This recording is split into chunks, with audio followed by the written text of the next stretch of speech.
Hello student, this is the last topic from your continued part of hormonal regulation of blood glucose level.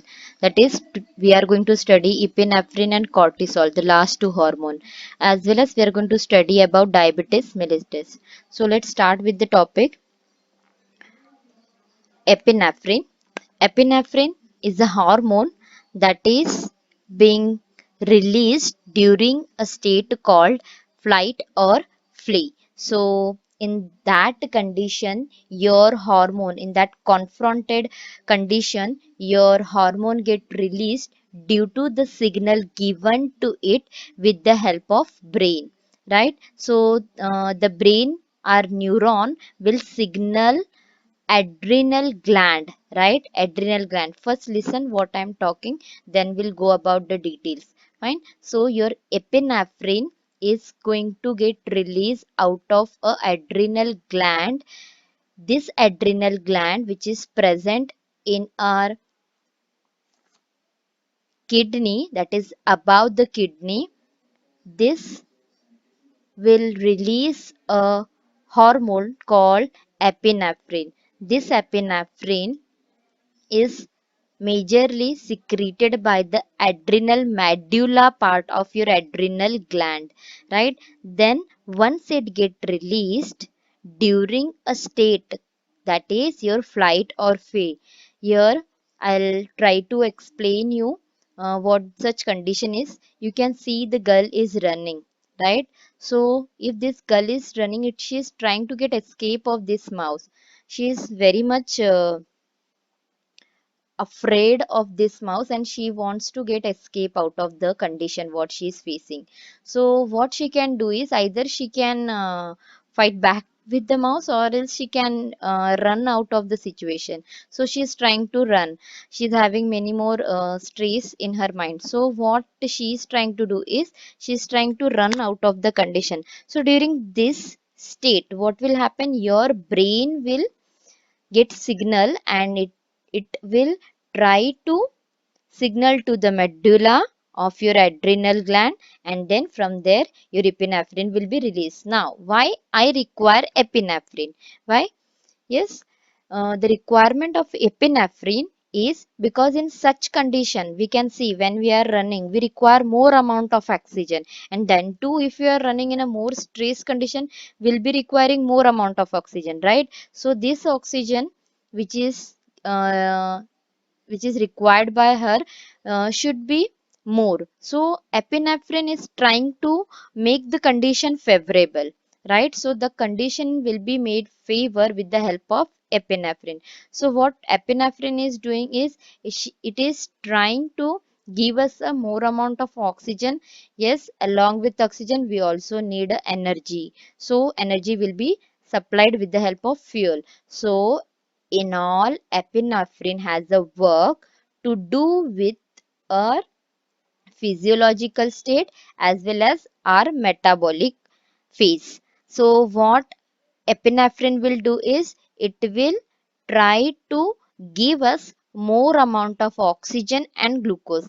How it can do? Let's start with the physiological condition, right? And then we'll talk about the metabolic process that will happen, right? So what happen in a physiological condition? What do we require? As I said, I require more amount of oxygen, so that can be gained with the help of dilation, right? So if dilation occur, there will be a respiratory passage increase of our oxygen. So respiratory passage will facilitate the oxygen uptake, so I can gain more amount of oxygen during such condition. As well as the heartbeat rate and strength has also got increased, right? We need to pump more amount of blood so that the blood supplied to be fulfill the demand of oxygen of entire body in such state. As our body required oxygen and fuel, in this state we will be strengthening our heartbeat rate, as well as there will be increased blood pressure, right? So all such physiological condition is going to support for our oxygen supply supplement, right? as well as fuel requirement to be fulfilled for the tissue, those who actually require, so that we can withdraw more amount of a glucose, which is going to give us a energy, right? We require a glucose. So how it can be done? It can be done with the help of a procedure that will be metabolically activating, right? So what we need to do, we need to have, see, in all this complete procedure, we are trying to make our blood vessel glucose rich, right? Glucose rich. So to make our blood vessel glucose rich, what we need to do, keep in mind, for a glucose to enter inside our blood, we need to activate those pathway which can give rise to more amount of a glucose, and we need to inhibit those pathway which is going to store our glucose, right? So what, how we can do, we can do by activating enzyme, that is phosphorylase, glycogen phosphorylase. So what it will do, it will release more amount of a glucose from your glycogen, which is a stored form in your liver, right? So this stored form of a liver will release more amount of glucose. So what enzyme we require is, we require a glycogen phosphorylase. So we need to activate, make it activated, so it will give us a more amount of glucose in our bloodstream. Other way we can do is, we need to stop the storage of glucose, right? We don't want that glucose which is there in our bloodstream to get stored. So for that, what we'll be doing, we will be trying to inactivate the enzymes which are trying to capture your blood from the capture your glucose from the blood and trying to store them. So glycogen synthase should be stop with its activity, so we need to inactivate them.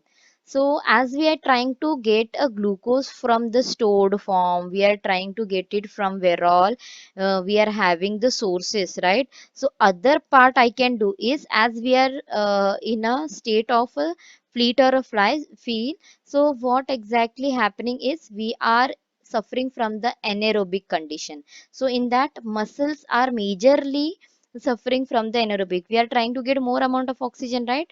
But still the oxygen demand is there. So in such condition, anaerobic condition generates. So that is generated inside a muscle. So we do have other activity, that is lactic acid fermentation, which will ultimately allow to survive in an anaerobic condition. So we need to promote a lactic acid fermentation. The next part we can do is, we need to start with the glycolysis, so that ATP formation will occur. Obviously, we need to break the glucose molecule so that we can withdraw more amount of energy. So this can be done by stimulating it.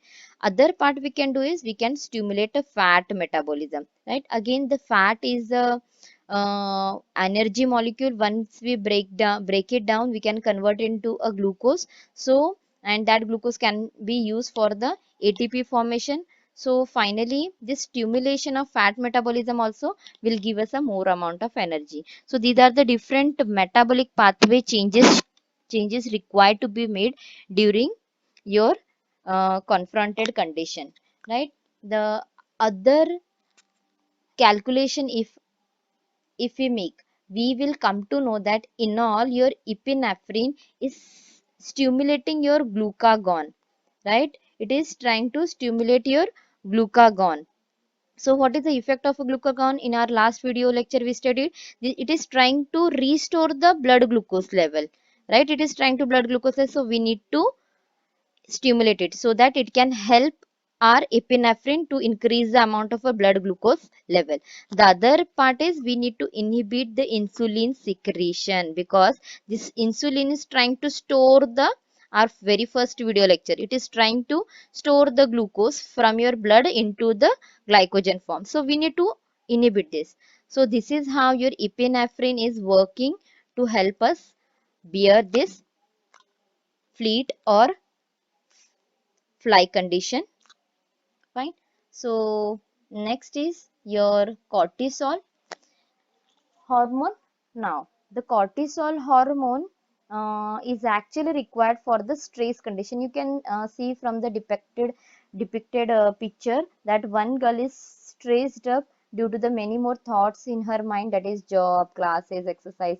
These two may be happening with you all for during your study period. So these are the this is the stress condition.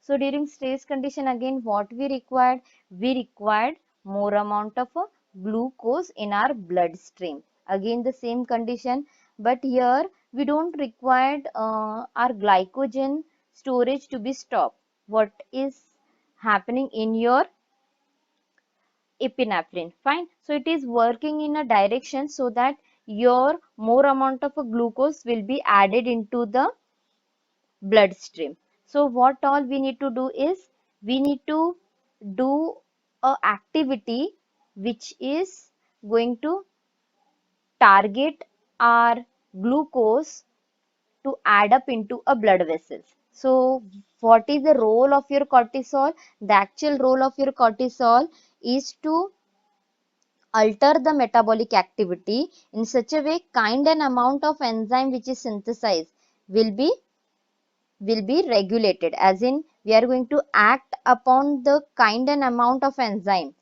which are getting synthesized rather than acting on existing one, right?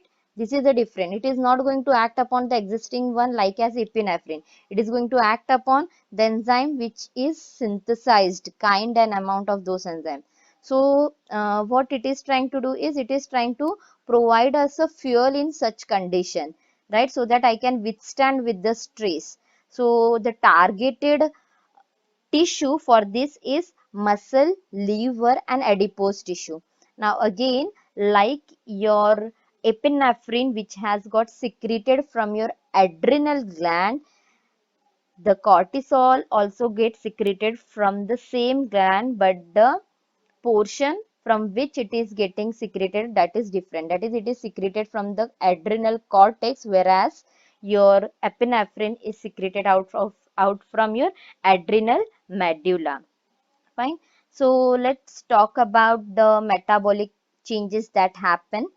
The metabolic changes will be directing to add more amount of glucose into your blood vessel, right? So basically what you are going to do, you are going to release the fat which is stored in your adipose tissue, right, in the form of TAG, that is triacylglycerol. So this stored triacylglycerol will be breaked to form a fatty acid, and this fatty acid will be exported as a fuel so that it can serve other tissue, right? So this is released out from your adipose tissue, this stored triacylglycerol. The next metabolic changes we can make out again into the adipose tissue, that there is a presence of glycerol. This glycerol can be donated to the liver so that this can start with the gluconeogenesis. See student, we are focusing to add more amount of a glucose. So gluconeogenesis means synthesis of glucose. So by this I can add up more amount of a glucose, right? Then again I'm going to break down muscles protein so that this muscles protein can add up to form a certain intermediate of citric acid cycle. Those citric acid cycle intermediate can help to get diverted into the into your actual path, that is glucose formation, rather than into the citric acid cycle, where this muscles protein will provide us with the intermediate which can help us to enter into a glycolysis with the help of pyruvate formation, right? So again muscles protein will get breakdown to form amino acid, right? So this amino acid will serve as a precursor for gluconeogenesis so that I can start with the gluconeogenesis. So we are focusing to get more amount of blood into our glucose. So we are promoting gluconeogenesis, right? How we can do that? By stimulating synthesis of the key enzyme, that is phosphoenol pyruvate carboxykinase. Fine. So here what we are doing is we are not going to inhibit insulin. right? But at the same time, what all protein we are gaining, that protein is being diverted to give us a gluconeogenesis, and from here what all fuels we are generating, that fuel will help us to make a glucose to be get added into the bloodstream, and this bloodstream glucose will also be some of the amount of a glucose will try to store them. See, in this we are trying to store the glucose along with the releasing them into the bloodstream. Now why I require to store the glucose? Because after the stress condition we may enter into the condition so called as confronted, or else your fight or flee. So that in that condition your epinephrine is going to act upon. So for that purpose I need to store the glucose. So the glucose which is released out due to the such activity, that is due to the activity of phosphoenol pyruvate carboxykinase, we will be adding more amount of glucose into the blood as well as into the store form, so that it can be utilized in a later part. So in all, what we are doing in this, we are supporting our glucagon as well as your insulin to work together. This insulin is acting as a counterpart, fine. So this is the role of your cortisol, and this is what we talked about or study about the metabolic changes. Okay, fine. Let's start with the next topic, that is diabetes mellitus. Okay, this diabetes mellitus is a name given on the basis of what all the symptoms is. In such diabetic mellitus condition, there is excessive secretion of sweet urine. So such word has a meaning, that is diabetes mellitus. So why we are studying this diabetes mellitus under a topic of hormonal control of our blood glucose level? Because it is totally related with our glucose molecule. More specifically, it is going to talk about the relation between hormone and the disturbed relation between your hormone and glucose. So that glucose, here we are going to study about the hormone, that is insulin. So this hormone is not being able to work out in a manner it should be. So for that reason we are studying diabetes mellitus in this under this topic. So let's start with the diabetes mellitus. It is a sort of a deficiency. This diabetes, it is a sort of a deficiency either in a secretion point or into the action of insulin. These are the two different areas it is going to affect. So accordingly, we do have a different types of diabetes. There is type 1 diabetes and type 2 diabetes. In this type 1 diabetes, it is related to the insulin dependent diabetes mellitus. We'll talk why it is related to the insulin dependent one, right? And in this, it is called as insulin independent. So accordingly, it is abbreviated as IDDM, that is insulin I independent D diabetes mellitus. Fine. And nextly, type 2 is insulin independent diabetes mellitus. Okay. So let's see what happened in a type 1. So type 1, as I said, it is a insulin dependent diabetes mellitus. So this part, in this, the individual is unable to produce insulin. As we know that insulin are being secreted by the beta cells of islets of Langerhans. If you people remember what we studied in your insulin. So these beta cells are mainly defective. So your pancreatic cells are defective, right? So your cell specifically defective is your beta cell is unable to produce more amount of insulin. Fine, the secretion will not be there, so your glucose rate won't be regulated. So we'll have more disease condition. We'll study how it is going to affect. So your basic cause is what? Your basic cause is your cells are not able to secrete or produce a insulin. Now, we do have a therapy. That therapy is insulin therapy. So, if cells are not able to produce, we can provide the insulin from the outside. So, this is a therapy insulin, right? But in this, we need to take a care. What care should be taken between there should be a balance between your diet intake and dose. Why I require is because this insulin dose that I am going to give, this insulin has a role to control the blood glucose level.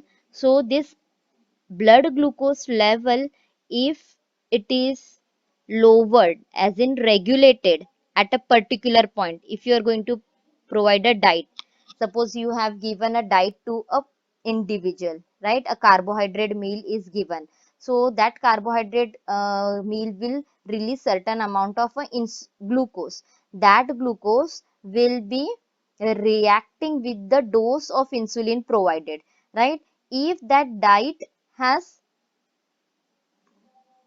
completed its part of releasing carbohydrate, what will happen? And here you can see there is more amount of a dose is being given. So what this dose will do, this insulin will try to act upon other cells where it can try to get the glucose, fine. So in this way it will affect your body, so that a care should be taken when dose is given. The diet and dose, the both should be balanced, right? So what all the symptoms in type 1 diabetes you can see? The symptoms that you can see in this is excessive thirst, right?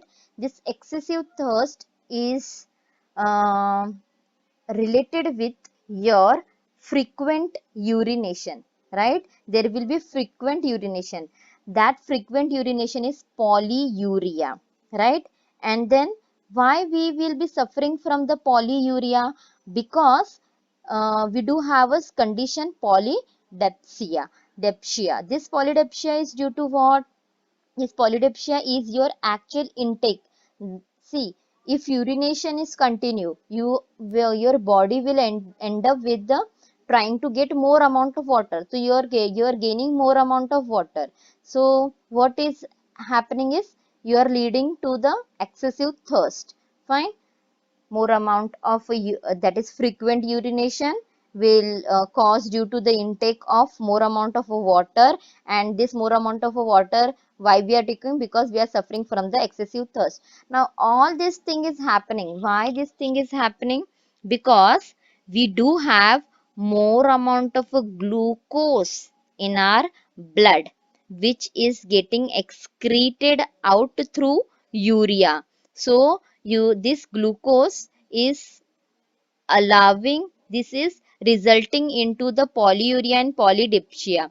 So that's why we are suffering from the excessive thirst. So this disease condition is called glucoseuria. As in, what does that mean? Urea consists of more amount of glucose. So through due to the type 1 diabetes will be suffering from the excessive thirst, or a disease called your glucose urea, fine. So this is what your type 1 talk about. Then your type 2 says that it is due to the insulin independent, right? So here we have seen that insulin is not only being secreted by our cell, that is why we are not able to regulate our blood glucose. Here what we can say is it is not depend on insulin at all. As in, we are cells are healthy, they are not defective.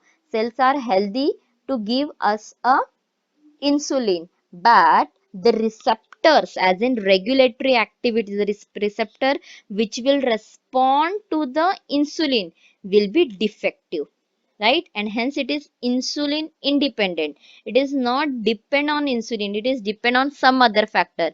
That some other factor is your receptor that are receiving signal from your insulin, right? So if receptors are defective, they won't, if you are going to synthesize more amount of insulin, so it is of no use because the receptors are not going to provide a signal further, right? So that's why it is insulin independent diabetes mellitus. So what is the exact cause is regulatory activity are defective, right? Whereas you do have a pancreatic cells are defective here regulatory activity are defective, right? So this regulatory activity which are defective, there will be a condition, you can see that obviously the insulin production will be normal because the cells are very much healthy to provide us insulin, so insulin production will be very much normal, but the features of insulin response will be defective, as in the receptors which are going to act for insulin, so that signal to be passed for a transporters, receivers, right? So this feature is defective. And here we can say the individual is insulin resistant, right? Why resistant? But because it cannot um, receive any signal. It is totally resisting for a signal to be given to the receptor. So it is the individual is called, which is suffering from the type 2 diabetes, is called insulin resistant, right? Okay. So let's talk with the actual happening. See, this is the case I'm going to talk about in a common, that is either of the types it is going to happen. So what all the characteristic metabolic change will happen in a diabetes is your metabolic activity is obviously getting affected due to the glucose in your blood level, in your blood vessel, right? So what will happen, inefficient glucose that is being provided to your target tissue, right? So it is a case of both the type, that is from your type 1 you are not able to generate insulin, so it won't be able to provide a tissue with the glucose. In other way, you don't, your receptors are not responding, so you won't be again able to provide a glucose to the targeted tissue. So in either way, in either case, what will happen, there will be inefficient glucose transport to the target tissue. So if glucose is not provided, so the oxidation will be incomplete, right? So I'll consider the case of fatty acid. So this fatty acid oxidation won't be completed. So basically a beta oxidation, fatty acid oxidation is your beta oxidation. So if this beta oxidation is incomplete, how come it will be incomplete? Because beta oxidation will all the way provide us with the acetyl CoA, right? This acetyl CoA cannot enter into the for its further oxidation, right? Why it is not able to enter into a further oxidation? Because your beta oxidation along with the acetyl CoA, it is leading to the increased ratio of NADH and NAD plus, right? So this is not, this ratio, increased ratio of NADH and NAD plus is going to inhibit your cycle in which your acetyl CoA can enter. Remember, if you people remember, acetyl CoA is entering into a citric acid cycle. Yes. So this citric acid cycle is inhibited. So it cannot be further oxidized, right? It will keep on accumulating into the tissue itself.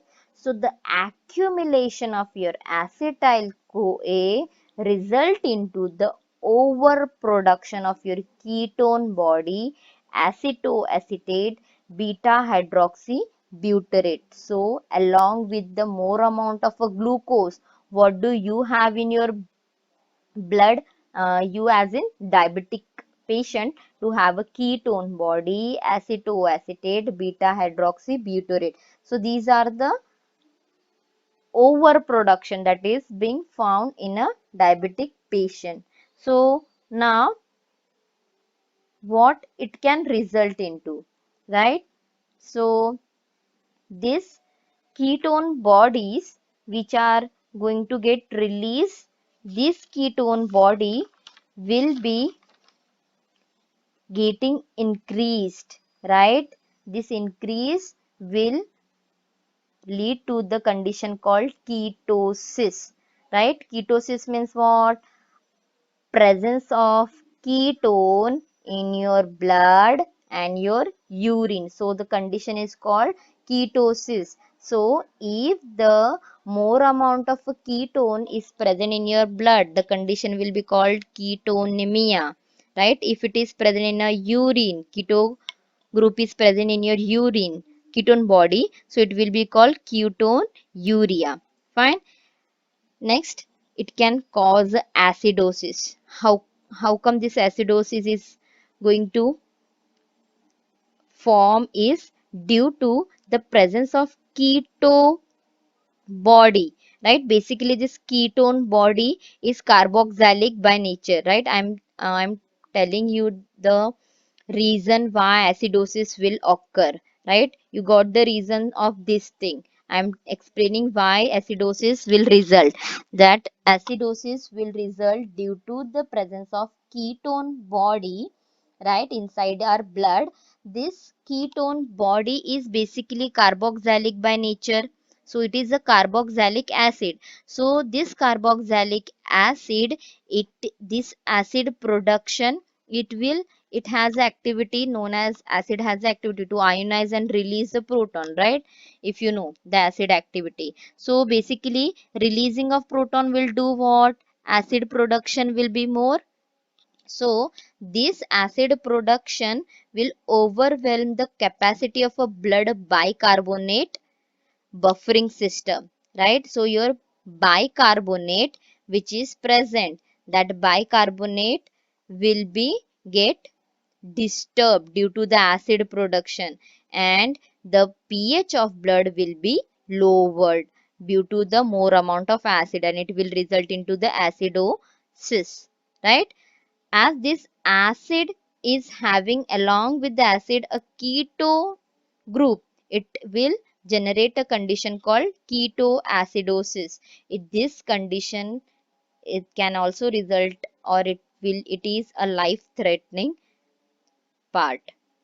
So these are the diabetic state that will lead after diabetic patient has more amount of a glucose in its blood, right? So let's see how I can diagnose the diabetic patient. The diagnosis can be done by the biochemical examination of your urine, blood and urine, right? So how I can do that? I need to go with the test for glucose tolerance test. In that I'll be checking the biochemical part of your blood and urine. So biochemical part, what I need to check? I need to check with the amount of a blood glucose present into the amount of a glucose present into the blood, sorry. Then what I have to do is I have to go with the glucose tolerance test. So what is done is, if I need to check with the patient, uh, that patient will be starving or fasting from the last night, and it will be given a dose of 100 gram, right? If that 100 gram is given to the patient, that 100 gram will obviously get reduced if the person is healthy, and healthy as in it has a insulin in its body, right? If it is not a diabetic, so the blood glucose level will be checked before test is performed, as in dose is given, and after the dose is given, after every 30-minute intervals it will be checked. So what will come up with the conclusion? That if it is healthy person, there will be less than 9 to 10 millimolar of glucose level in its blood. If it is diabetic person, it will as it cannot manage that glucose present in it, it will cross a limit. That limit is threshold of your kidney to store the, or have a tolerance limit for your glucose. It will cross that around 10 millimolar, more than 10 millimolar, and it will definitely appear into the urine. So this is how I can diagnose diabetic patient. So here we end up with the first topic, that is hormonal regulation of blood glucose level along with the disease state, that is diabetes condition. Okay, thank you.